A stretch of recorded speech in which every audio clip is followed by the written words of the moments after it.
काय रे? काय ते जिथं जिथं आम्ही आमचं कर्तव्य करू तिथं तिथं तू कसा कसा काय अरे तुमच्या चांगल्यासाठी चांगल्यासाठी होय तर काहीतरी सांगतो काय आमच्याबद्दल बोला बोलशील आमच्या चांगल्यासाठी बोलतोय. आणि काही क्षणात देवताला जाऊन सांगशील. नाही आता जो आलोय तो तुमच्या चांगल्यासाठी आलोय कारण तुम्हाला बोलवलं तर मीच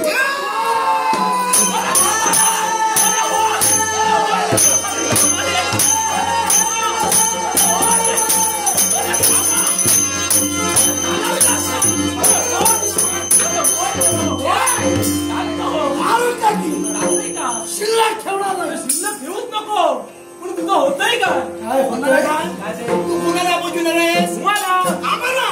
अरे उंच शिखर आहोत असं बोल. हा उंच शिखर आहोत ए! म्हणून तुमच्यापर्यंत आलोय उंच शिखर कीर्तीच्या उंच शिखर मी तुम्हाला मार्ग सांगेन तशा प्रकारे जर वागला तुमचं भलं झाल्याची मरण हे नवरा तू आम्हाला मार्ग सांग. आमचं भलं होणार. पण भाऊराया याच्या पूर्वी याने हे सांगितलं होतं की जो जो माझं मी तुम्हाला सांगेन. काही फलद्रूप झाला नाही. अरे हा? एकदा या तुमच्या